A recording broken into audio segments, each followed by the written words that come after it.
The air in Tombstone was thick with the smell of dust and regret, the kind of place where secrets went to die.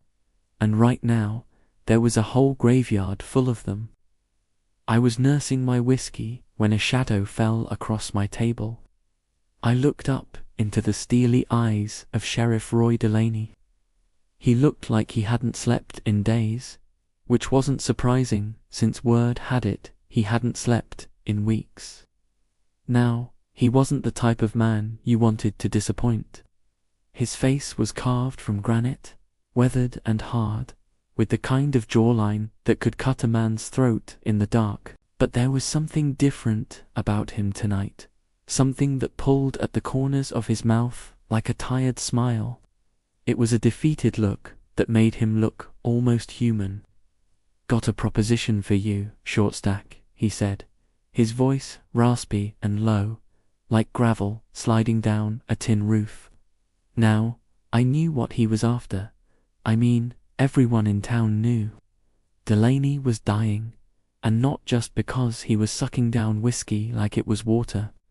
No, he had a bullet lodged in his gut courtesy of a man named Curly Bill Brocious, a name that sent shivers down my spine like a rattlesnake in a cradle. And I figured if Delaney wanted something, it was probably best to give it to him before he kicked the bucket and went to whatever hell awaited him.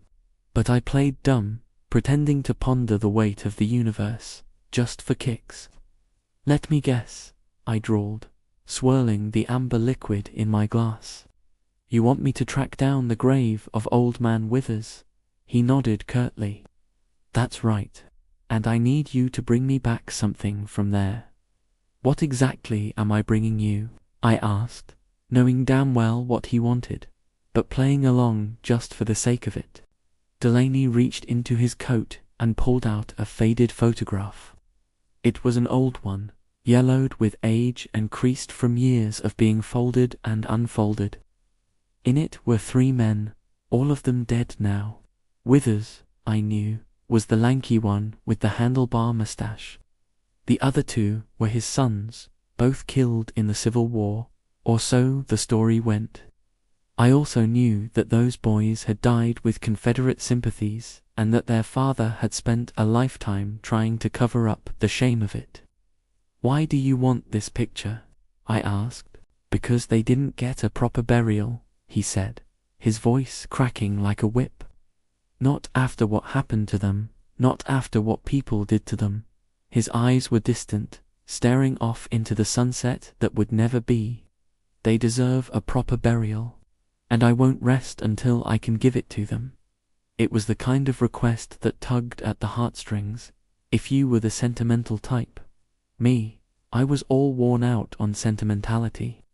My own daddy had died when I was knee-high to a grasshopper, and all I got was a cheap coffin and a plot in the paupers section. But I saw the pain etched on Delaney's face, the torment in his eyes.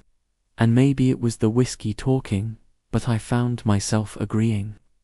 We made a deal, me and the sheriff, sealed with a handshake as firm as a tombstone and a swig of whiskey as strong as regret. I was to find the grave and bring back the remains. Simple enough. Just dig 'em up and deliver. Easy money. Except nothing was ever easy in this part of the world. So I paid my respects to the dearly departed sheriff and went to see Miss Kitty. She ran the local cat house and had more secrets in her fingernails than the rest of the town combined.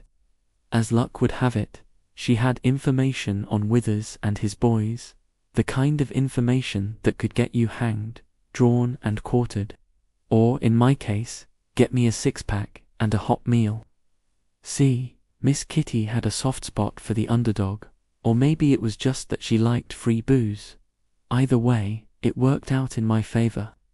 She told me where to find the grave, just outside of town past the abandoned silver mine. So I saddled up my horse and headed out, my 6-gun riding high on my hip, ready for anything. It was a lonely ride under a sky full of stars, the kind of night that made a man feel small and insignificant. The wind whispered through the dry grass, carrying the scent of sagebrush and something else, something metallic and sharp. It smelled like death. As I approached the cemetery, I saw a lone figure standing by a weathered tombstone. I rode up beside him and tipped my hat. It was Curly Bill Braces. You know, the one who shot the sheriff. Figured he might be there to pay his respects, but then again, maybe he was there to pay dirt. "Looking for Wither's grave yourself, Braces?" I called out, trying to sound nonchalant. He turned around slowly, a sneer twisting his lips. "That's none of your damn business." "Just thought we might be in this together," I said, hoping he wouldn't notice the tremor in my voice.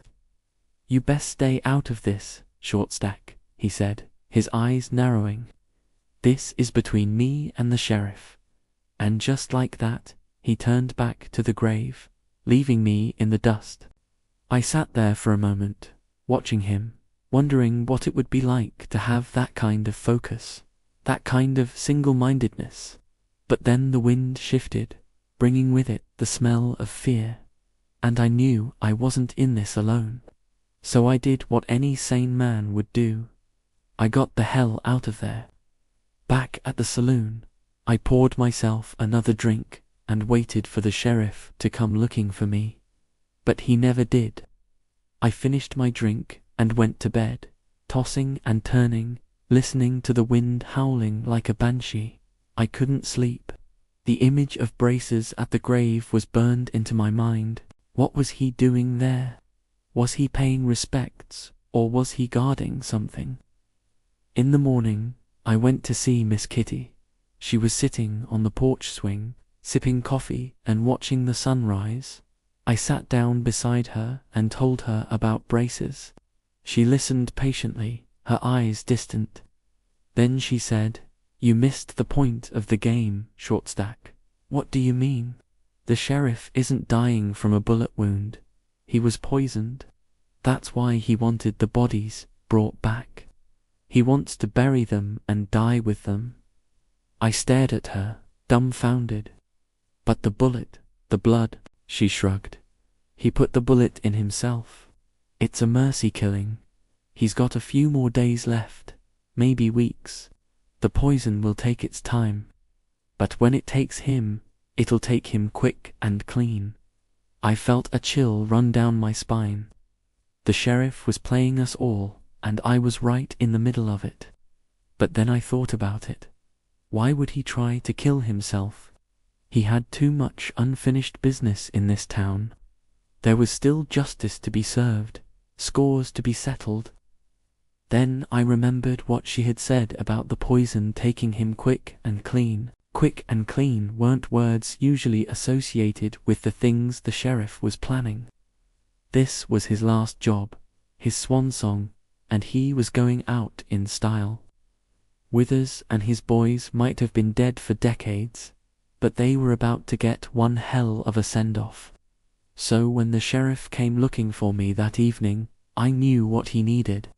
I bought him some supplies, some shovels, some things to help him dig up the past. We didn't speak much on the way to the cemetery, but I could feel his eyes boring into me, weighing me, judging me. I knew he was hoping I would run, that I would leave him to his fate. Maybe he even hoped I'd turn back, grab my gun, and end it all right then and there. But I didn't. I kept walking, stubborn as a mule, because deep down I knew this was my test, my chance to prove myself in a town that didn't believe in second chances. When we got to the grave, the moon was high and the wind was still, and there wasn't a soul in sight. The sheriff got to work, his movements slow and deliberate, his breathing heavy. I stood there watching him, feeling like a ghost. After a while, I got to work, too, helping him dig up the remains of 3 Confederate soldiers. As the first rays of sunlight touched the horizon, we had our answer. Braces hadn't been there to guard the grave. He'd been there to dig it up. One of the bodies was missing, leaving only 2 sets of bones in the shallow grave. The sheriff took one look at the empty hole and slumped down on the nearest tombstone, defeated. "Where's the third one?" I asked, knowing full well what the answer was. "Braces," he rasped, his voice barely a whisper. "He took him. He took Caleb." Then the sheriff did something that surprised me. He laughed. It was a harsh, humorless sound that echoed in the stillness of the morning. "He thinks he's smart, taking the body, hiding it away. But he doesn't understand. He doesn't know who he's messing with." Withers and his 2 boys were taken to the nearest jailhouse, where they were laid out in separate cells. The sheriff arranged for a funeral, the kind that would have made even the stingiest miser proud. The whole town showed up, even Braces. He stood there with the rest of them, looking grim and defeated. After the ceremony, the sheriff went back to his office, and I followed him there. He sat down heavily in his chair and stared at the desk in front of him. "You got anything to shoot fish with?" he asked. "You need some more whiskey," I said. "No, I mean a gun, something big, like a cannon." I stared at him, confused. "Why would you need a cannon?" He looked up at me, his eyes filled with a strange light. "To blow Braces to hell," he said. Then he did something that made me laugh. He pulled out his badge and laid it on the desk. "Don't wait up for me, Shortstack," he said. And with that, he was gone, leaving me alone in his office with his badge and his unfinished business. Outside, the sun was shining and the birds were singing, and I could hear the faint sound of Braces laughing. I smiled. The game was back on. Now it was time to finish it.